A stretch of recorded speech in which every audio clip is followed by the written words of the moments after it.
ये कहानी एक झूठे की है।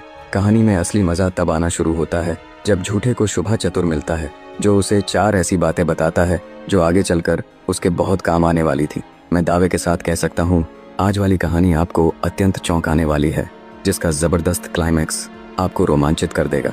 ये कहानी एक ऐसे झूठे व्यक्ति की है जिसे झूठ बोलने की इतनी तगड़ी आदत थी कि वो जब तक कोई झूठ ना बोल लेता तब तक उसे रोटी भी हजम नहीं होती।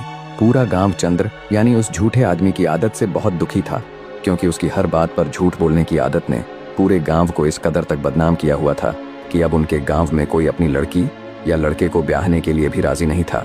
इस कारण गांव के लोगों ने उसे समझाने का बहुत प्रयत्न किया, पर चंद्र के कानों पर जू तक ना रेंगती।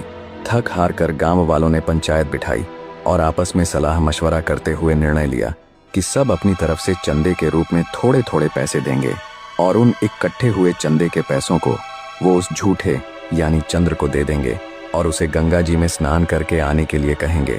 योजना अनुसार सब गांव वालों ने चंदे से पैसे इकट्ठे कर लिए और उस झूठे को बुलाकर सभी इकट्ठे किए हुए पैसे उसे देते हुए कहा, भाई चंद्र, ये लो कुछ रुपए और गंगा में स्नान करके अपनी इस झूठ बोलने की आदत को छोड़ाओ।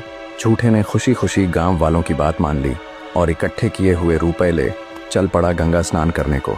चलते चलते रास्ते में उसे एक राहगीर मिला। चंद्र जितना बड़ा झूठा था, उसे कहीं अधिक बातूनी भी था। हमेशा बक बक करते रहना उसकी आदत थी। चुप रहना उसके लिए किसी सजा से कम नहीं था। कुछ देर तो चंद्र उस राहगीर के साथ साथ चुपचाप चलता रहा और कुछ ना बोला, पर झूठा ऐसे भला कब तक रुकने वाला था। अंततः आदत से मजबूर वो उस राहगीर से बोल ही पड़ा, भाई कोई बात कहो जिससे ये सफर आराम से कट जाए। राहगीर बोला, मेरी बातें ऐसी वैसी नहीं है, मैं हर बात के लिए 100 रुपये लेता हूँ।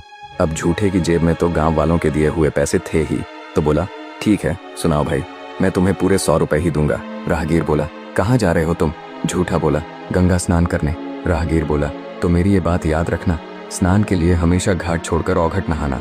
दोस्तों, घाट का मतलब है जहाँ सभी स्नान करते हैं, मतलब मुख्य किनारा, और औघट का मतलब जहाँ कोई स्नान नहीं करता हो। राहगीर इतनी सी बात कह बोला, निकालो 100 रुपये। झूठा थोड़ा चिढ़ते हुए बोला, बस इतनी सी बात के 100 रुपये,